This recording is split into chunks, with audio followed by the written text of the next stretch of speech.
Okay, so today we're going from Massachusetts, kind of near Salem, into Maine, which is like the main event of this trip where I was going all along. I've never been there. I have something to do there, so basically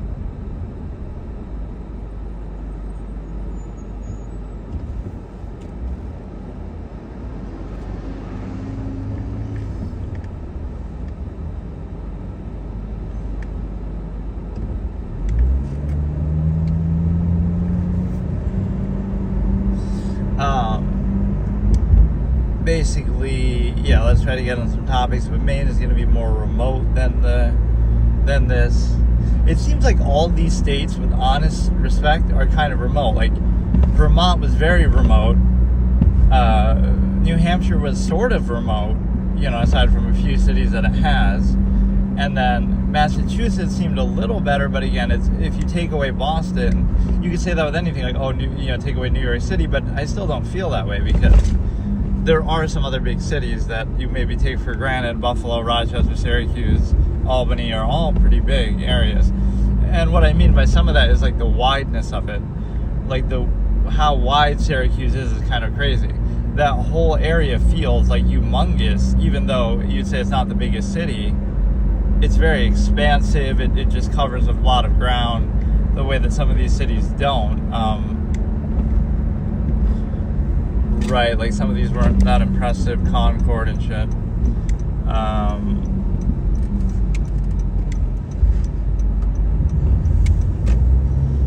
So, yeah, let's review maybe Massachusetts the same way I reviewed all those other ones. So, we kind of briefly touched Rhode Island and Connecticut. I'm not going to really worry about those. I didn't have much of an experience there. Let's recap on some parts of the trip, because it's a situation where we start in New York, we go from Syracuse to Albany, right, then we go from Albany to Bennington, Vermont, then we go from there to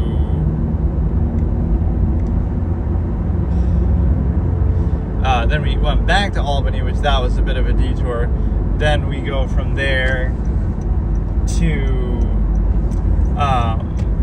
Bennington, back to Albany, then up to like Plattsburgh, into the place Burlington. Then we go I might have gone Albany to Bennington to Burlington, and then back to Albany, and then back to Burlington. There's some annoying detour. I had to go back to Albany, but whatever. Then we went from Burlington to some of the other cities in there, right? Which there really weren't any, I guess, like getting through Vermont. Then we go into New Hampshire, and that I kind of forgot even existed or was going to be in the way. I thought, we just go from there to Maine. For some reason I forgot, right? NA geography, US geography. But then New Hampshire, we basically saw Boston was the main thing. I don't remember what else I even did there. Yeah, because I feel like I was at a point in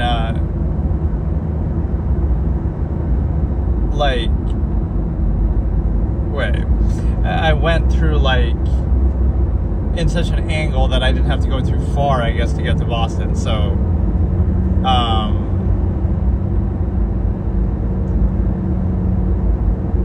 yeah, we saw that. That was the main thing here. So the thing is that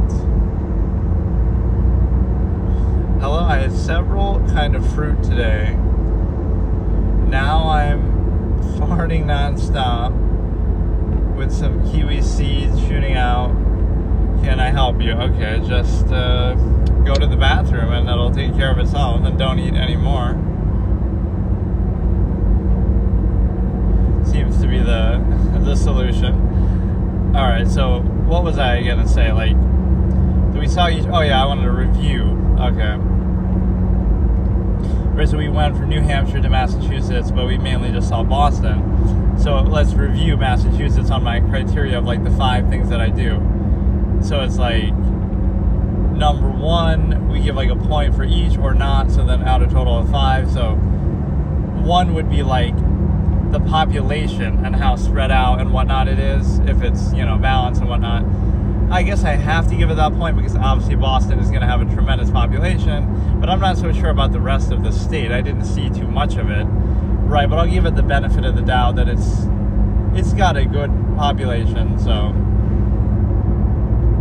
then number 2 would be like the landmarks and the sites and things like that to see, which of course Boston alone is going to have a lot, but I think there's a lot of other ones that obviously I wouldn't have had time to look at. But right, it's gonna, oh shit, what is this guy doing? Whoa, why are these people going so fast?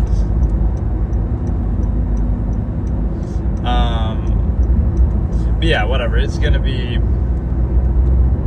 so I'll give it the population point, I'll give it the landmarks and history and that kind of point. Then there's 3 other things, like the political state / the general vibe of the people, right, the kind of, whatever, that sort of social vibe that you get. Then we got the kind of remoteness, like how dense is everything? Is it all just around Boston or is it spread out? Which again, some of these things I guess I can't judge, but I'll assume that, hey, how's it going? I'll assume that it is, I'll just give it the benefit of the doubt because I didn't see enough of the state. And then what was the 5th one? It was like, I guess the economy. So we give it the population, we give it the, I might give it all of them actually, but I'm just assuming it because again, I didn't see all of it. It has a good population, it has a good economy, seems to be doing pretty well. The social situation didn't seem that bad. I was expecting it to be a little more annoying or whatever. We go to Ben & Jerry's in Vermont and it has like a Black Lives Matter thing on the window. It's like, that's cool, but what does that have to do with Ben & Jerry's? Like, I always just, I just sometimes don't get the corporate tie-in of some of these things. But, you know.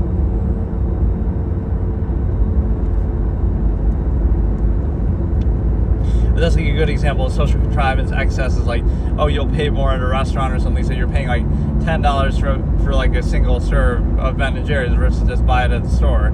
Same way that you pay more at a liquor or at a bar than a liquor store. Like for some weird social element or convenience, you pay more. Like, oh, everything is a scam because of that is exploited or some stimuli acme basis. Right, like the whole concept of tipping is a scam because you're just letting people get underpaid. And then you're feeling bad about it, not that they should feel bad for being, for not paying them enough. So today's an extremely hot day, actually, too. The sun has been really strong. It's like 98 degrees right now, apparently. Which, again, strategically, we would do a trip like this in the summer because we're going to the northern states, right, to try to avoid, like, going here when it's snowing and stuff. But instead, what we get is this. Like, now it's going to be 100 degrees. Like, imagine if I was in Texas right now. Like, I don't get it. You would expect the summer here to be a little more mild, so that's why I would do it, but...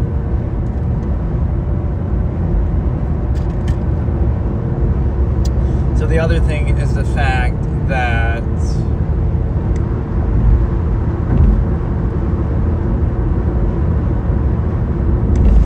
You know, it's this collective subversive state where people overextend and kind of... this is what I was talking about yesterday, like a basis of value that subverts itself, where you like have more of everything or you try to overcompensate for everything, but you never really qualify like what the measure is. So like the bread and circuses kind of thing, but it's even more than that. Like everything people do is zero sum, but now they're like they're racing ahead to do the next zero sum thing, but there's really no reason that they have or measure or anything. They don't really think about the why. They just do more, and then they wonder why there's so much conflict, or you know, why certain things appeal to them. They overcompensate. They have to distract themselves. Right? So that imbalance is very clear. Like, you know, so it's part of the process, right? Like, it's not a sound process, not consistent, not something you thought about or really planned, and so therefore you have that internal conflict, but you just take it for granted and treat it as absolute, right? So, like, as if part of that process couldn't be part of the problem or the conflict. Because, again, what I always say is people require very little and can tolerate basically anything. So, when you understand human potential inherently, then that changes your perception versus like the retcon almost, X post facto justification or revisionist history. You're trying to like rewrite what human nature is to control it. Hey, how's it going?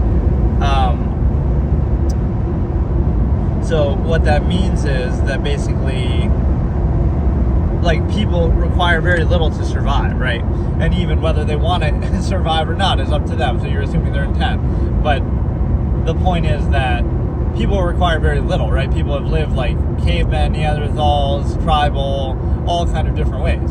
So a human being inherently is capable of surviving on very little. You don't need much, right? That's number one. Number two is you can tolerate anything, meaning like you can tolerate living in World War II Germany or China right now, or you can tolerate, anything, like a very subversive state that you have to deal with oppression and so forth. So those two things are important to consider as far as the real capability of people. And here's why. Is because you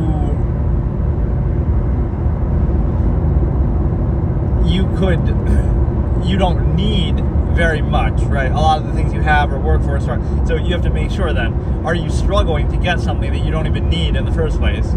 Are you, stressing out to get things that you don't even want, right? So you're controlled by things that you don't want, and you're struggling to get things that you don't need.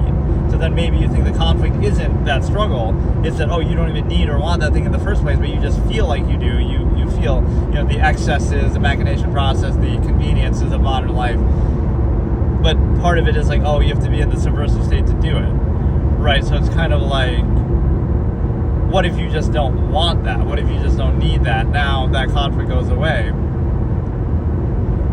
So you're kind of overextending it from the inherent. And so again, be aware that you're not struggling for something you don't need, or again, being controlled by something you don't want. Funny story, I ate a 5-pound watermelon. Why is everybody talking about fruit? That's a different guy, isn't it? I guess it's just that time of year. Now you're going to make me hungry for fruit. 5-pound watermelon this morning for breakfast. The seeds keep shooting. Wait, what? But this is a different guy. Is this like a new meme template or something? What do? What an eloquent question. W-A-T do. What do? Go to the bathroom and just take care of it, Or collect the seeds and then you can make something out of it later. But maybe it's not the most savory place to do that. It's like the same message, but the guy is a different guy. Or he has another account. It's not like I banned him. I don't really care. But the point is that, again, you can tolerate anything too, but then make sure that you're not tolerating it in service of a subversive contrivance state. So, you could tolerate, like your parents had to tolerate something worse.